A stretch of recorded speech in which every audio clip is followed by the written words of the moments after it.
Okay, so let's just jump right in. Your organization has a crisis plan, right? You've checked that box, that's great. But what if I told you that plan, the one sitting in that binder or on some server somewhere, is probably useless? Today, we're going to talk about why, and way more importantly, exactly how to fix it.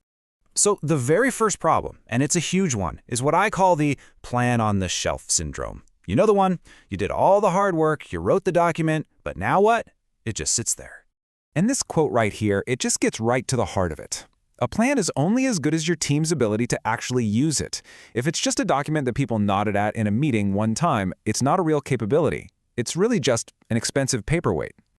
I mean, think of it like this. An untested plan is basically a paper boat. Sure, it looks fine floating in a calm pond. But the second a real storm hits, I'm talking about the pressure, the chaos, the total uncertainty of a crisis, that little boat is going to fall apart instantly. And this is what's pretty much guaranteed to happen when that boat sinks. When a real crisis hits, a few people might try to follow the plan, but others will totally ignore it. Or, heck, they might not even know it exists. The result? It's always the same: total confusion, internal conflict, and a really lousy public response. But the problem actually goes deeper, because it's not just about your core crisis team. The truth is, in a crisis, absolutely everyone becomes a crisis manager. And here's why that is so critical. When things go wrong, the public, the media, they don't just talk to your CEO.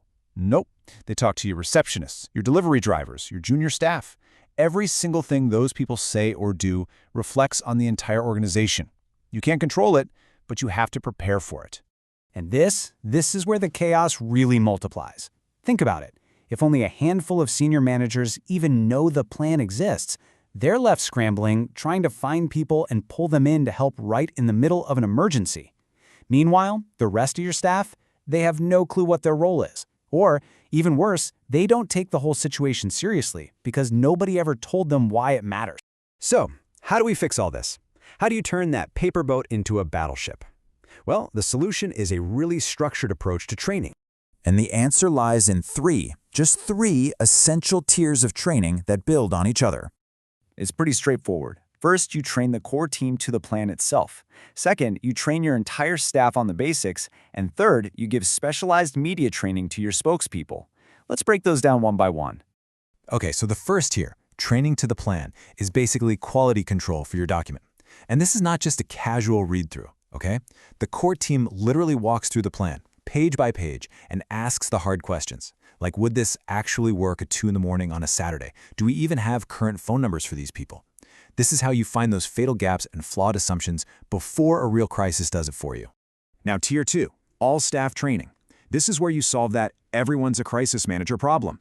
Here, every single employee learns the basics, their specific role, even if that role is just to refer questions to the right person, and, most importantly, why a good response protects their own jobs and the company's future. This builds a real culture of preparedness, not just a plan on a shelf. And that brings us to the third and final tier.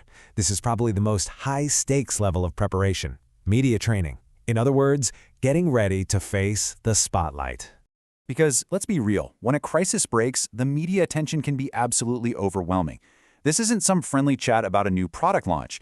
It's an intense, unforgiving spotlight where every single word you say matters a lot. So the big question is, how do you actually get your spokespeople ready for that? How do you make sure they can stay on message when they're facing aggressive questioning under just extreme pressure? Well, this is what they learn. The first and most important lesson is a huge mindset shift. Your goal is not to answer every single question that's thrown at you. Your goal is to deliver your key messages. You are there to offer a resolution, to project confidence, and to remember you are speaking for the entire organization, not just for yourself. And there are some really powerful tactics here too. It is perfectly okay to say, "I don't know," as long as you follow it up with, "but I will find out and get back to you." If you mess up a sentence, don't panic. Just stop, take a breath, and correct it. And always remember, the media isn't really your audience. They are simply the channel you use to reach your real audience, your employees, your customers, and your investors. Hey, look, for this level of training, you're almost certainly going to need an expert. So what should you look for? Well, don't just hire anyone. Ask them if they've actually worked as a journalist, and an investigative one is even better. Make sure they train for social and digital media, because that's at least half the battle these days. And critically, ask them how they'll help you maintain these skills, because one day of training is never enough. Okay, so let's bring all of this together.